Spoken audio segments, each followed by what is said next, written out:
खबरों के निष्पक्ष विश्लेषण के लिए सब्सक्राइब करें Jantantra TV and press the bell icon. Never miss any update.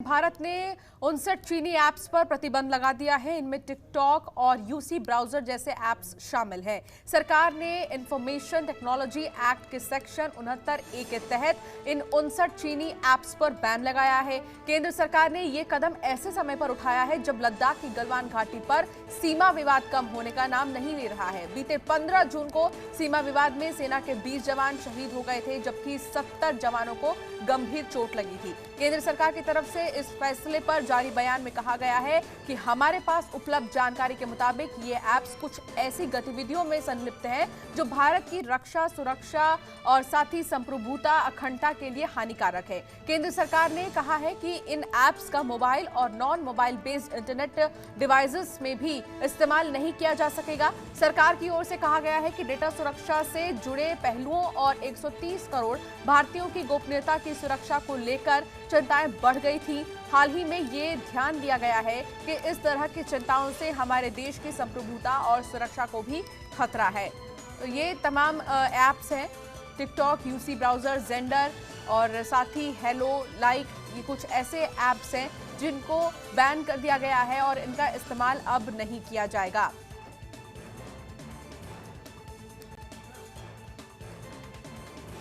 तो आपको बता दें कि भारत की चीन पर डिजिटल स्ट्राइक देखी जा रही है। करीब ऐसे 59 एप्लीकेशंस हैं जिन पर बैन लगा दिया गया है। इसके अलावा ये कहना है सरकार का कि इनको इस्तेमाल ना करें।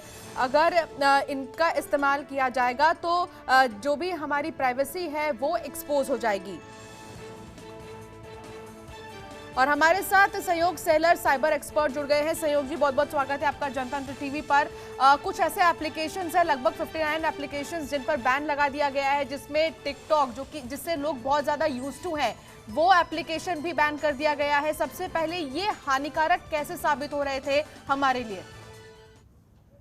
देखो, जब ये ऐप आप इंस्टॉल करते हो तो ये ऐप आपके मोबाइल का जो डेटा है, आपका लोकेशन, आपके मोबाइल का कॉन्टैक्ट और आपके मोबाइल से जो भी खुफिया इंफॉर्मेशन रहती है, जो जो रिक्वायर्ड है, वो सारी वो स्पेशली क्रिएटेड सर्वर जो रहता है उस पर वो भेजते रहते हैं। अभी ये जो ऐप जो बैन किए हुए 59, इसमें प्राइवेसी का इशू बहुत सारा था, जिसमें डेटा जो जा रहा था सर्वर पे वो एज पर द जो एक्ट है अपना आईटी का, उसके हिसाब से वो अलाउ नहीं था। जो 2009 में बना था या 69A एक्ट की इंफॉर्मेशन जो टेक्नोलॉजी का है, उसके हिसाब से ये सारे ऐप जो है आपका जो डेटा है मोबाइल का वो भेज रहे थे। तो इसीलिए गवर्नमेंट ने डिसाइड किया और उनको बैन कर दिया। जी, संयोग जी, मेरा सवाल एक और रहेगा। ये कुछ चीनी एप्लीकेशंस है, चाइना के एप्लीकेशंस है जिन्हें बैन किया गया है। पेटीएम भी एक चाइनीज एप्लीकेशन है, उस पर क्या अब गाज गिर सकती है? पेटीएम चाइनीज मतलब आप बोल नहीं सकते उसे। उसमें एक उनका जो सर्वर है वो चाइना में है, तो इस तरह से उसका लोकेशन जो है पेटीएम का उसमें है, जिसके कारण उसे चाइनीज बोला जा रहा है। बट वो कंपनी पेटीएम का जो है इंडियन कंपनी जी, वो चाइनीज कंपनी है जी। इससे पहले संयोग जी, अभी फिलहाल भारत और चीन के तनाव के बीच में ये डिसीजन लिया गया है, लेकिन इन एप्लीकेशंस को बहुत पहले से यूज किया जा रहा है। तो क्या हमें ये कदम पहले ही उठा लेनी चाहिए थी? क्योंकि लगातार कई साल से ये एप्लीकेशंस यूज कर रहे हैं। टिकटॉक, ब्यूटी प्लस, ये कुछ ऐसे एप्लीकेशंस हैं जो बहुत ही ज्यादा लोग इस्तेमाल करते हैं और बहुत पहले से ही हमारी जो प्राइवेसी है वो लीक हो चुकी होगी।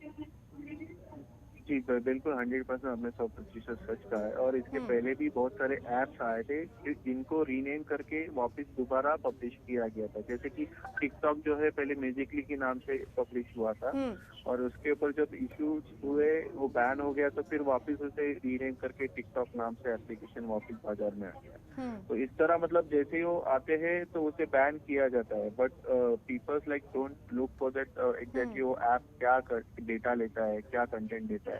ये सब चीजें जो है आपके मोबाइल से, जो अभी आज अगर देखोगे आपका मोबाइल ही आपका लाइक जी सुयोग जी, आपकी आवाज हम तक नहीं पहुंच पा रही है। दोबारा हम संपर्क साधने की कोशिश करेंगे, लेकिन फिलहाल बहुत बहुत शुक्रिया, आपने तमाम बातचीत की हमसे और फिर ये भी साझा किया कि कौन से ऐसे एप्लीकेशंस हैं जो हमारे लिए हानिकारक हैं और इसके अलावा जो हमारे प्राइवेसी को एक्सपोज कर रहे हैं। इन तमाम चीज़ों के बीच ऐसे 59 एप्लीकेशंस हैं जो हमारे लिए हानिकारक है, हमारे रक्षा और सुरक्षा के लिहाज से जो ठीक नहीं है, उन एप्लीकेशंस को बैन किया गया है।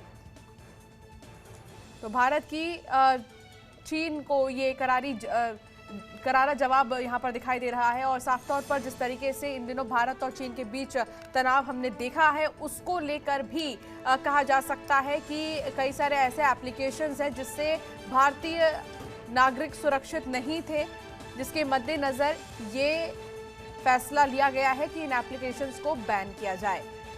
तो कुछ ऐसे एप्लीकेशंस जो आप अपने फ़ोन में रखे हैं, बिगो वीडियो, टिकटॉक या फिर जेंडर, शेयरिट जैसे एप्लीकेशंस को आप फौरन अनइंस्टॉल कर दें।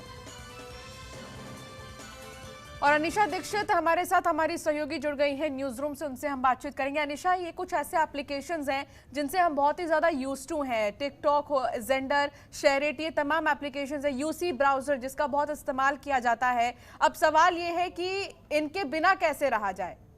बिल्कुल अंशिका, जिस तरह से आपने बिल्कुल सही कहा कि टिकटॉक एक ऐसा ऐप है जिसका कह सकते हैं कि इंडियंस जो हैं काफ़ी यूज्ड हुए हैं। पिछले हम बीते समय से देख रहे हैं कि किस तरह से भारत और चाइना में जो विवाद चल रहा है उसको देखते हुए हमने ये भी देखा था कि 20 जवान शहीद हो गए थे और कहीं ना कहीं इसका रोष आज तक भारतीय सेना को है, आम जनता को है। और इसी के देखते हुए भारत सरकार ने एक बड़ा फैसला लिया है, 59 चाइनीज ऐप को बैन कर दिया है। वहीं इसमें कैटेगरी की अगर बात करें तो आपको बता दें कहीं ना कहीं इसमें जो ब्यूटी प्लस हैं, जो ब्यूटी ऐप्स हैं, शॉपिंग ऐप्स हैं, इनको बैन कर दिया गया है। जो वीडियो कॉलिंग ऐप्स हैं, खासकर कि जूम, जिस तरह से हम देख रहे हैं कि लॉकडाउन के चलते जूम का काफी इस्तेमाल किया जा रहा है, ऑनलाइन क्लासेस जूम पे हो रही हैं, वीडियो कॉन्फ्रेंसिंग जूम पे हो रही हैं, तो कहीं ना कहीं एक बड़ा फैसला ये भारत सरकार ने लिया है कि 59 ऐप जो चाइनीज ऐप है उनको बैन कर दिया गया। और जिस तरह से हमने थोड़ी देर पहले अगर टिकटॉक की बात करें जो कि काफी ट्रेंड कर रहा था भारत में, और कहीं ना कहीं जो टिकटॉक स्टार्स हैं उनकी भी खासकर बात करें, जिनकी अभी प्रतिक्रिया आई है, तो उनका भी ये कहना है कि एक काफी अच्छा फैसला है। कहीं ना कहीं वो उनका ये भी कहना है कि हम भले ही वो यूज करते थे, लेकिन चाइना जो है, चाइना के जो सैनिक हैं वो किस तरह से कहीं ना कहीं सैनिक, हमने देखा था कि 20 जवान शहीद हुए थे, किस तरह से आक्रमण कह सकते हैं कि विवाद हुआ था, और इसके चलते जो टिकटॉकर्स हैं वो भी इस चीज को सपोर्ट कर रहे हैं। उनका ये कहना है कि जो चाइना के ऐप है भारत में आके ये इकोनॉमी है जो वो वहां यूज कर रहा है। अगर पीएल पुनिया की भी बात करें, कई राजनेताओं ने भी इस पर प्रतिक्रिया दी है। पीएल पुनिया का भी ये कहना है कि ये स्टेप लेना बहुत जरूरी था, क्योंकि जिस तरह से चाइना और भारत का विवाद चल रहा है, चाइना को लगातार इंडिया से कहीं ना कहीं आर्थिक जो है वो इकोनॉमी की अगर बात करें उसमें कहीं ना कहीं फायदा हो रहा है, तो कहीं ना कहीं ये जो फैसला है वो लेना काफी आवश्यक था। बिल्कुल, एक हफ्ते पहले हमने देखा था अनिशा, इंटेलिजेंस ब्यूरो ने भी पहले ही आगाह किया था सरकार को, जिसके बाद पूरे एक हफ्ते के अंदर उसे समराइज किया गया और फिर पहले 52 एप्लीकेशंस के लिए बोला गया था और अब 59 एप्लीकेशंस को बैन कर दिया गया है। बिल्कुल अंशिका, बीते दिनों में ये भी देखा था कि इन्वेस्टिगेटिव ब्यूरो चीफ ने भी ये बात कही थी कि 52 चाइनीज ऐप ऐसे हैं जो कि प्रिवेसी को कहीं ना कहीं एक तरह से चाइना में एक्सपोज करते हैं, और प्रिवेसी जो है वो आपकी एक्सपोज करते हैं, सुरक्षा कहीं ना कहीं जो सेफ्टी या सिक्योरिटी है वो पूरी तरह से एक्सपोज किया जाता है। ये उन्होंने पहले ही आगाह किया था, जिसका कहीं ना कहीं परिणाम अब देखने को मिल रहा है कि जिस तरह से सरकार ने 59 ऐप जो है चाइनीज ऐप पूरी तरह से बैन कर दिएंगे, तो कहीं ना कहीं एक बड़ा फैसला है, एक अहम फैसला है, और काफी लोग जो है सराहना भी कर रहे हैं। क्योंकि अगर बीते दिनों हमने देखा था सोनम वांगचुक, उन्होंने भी एक ट्विटर पे अपना वीडियो शेयर की थी, इंस्टाग्राम पे वीडियो शेयर की थी, जिसमें उन्होंने साफ तौर पे कहा था कि चीनी सामान है उसका पूरी तरह से बहिष्कार किया जाए और मेड इन इंडिया जो चीजें हैं वो इस्तेमाल में की जाए। लेकिन अभी भी अंशिका, एक सबसे बड़ा सवाल ये है कि कई भारत में ऐसी कंपनियां हैं फोन्स की, जैसे वीवो की बात करें, ओप्पो की बात करें, जो काफी लोग इस्तेमाल करते हैं। तो देखने वाली बात है कि क्या सरकार इन पे भी बैन लगाएगी और कब तक इस पे भी बैन लगने की कह सकते हैं कि अनुमान लगाया जा सकता है।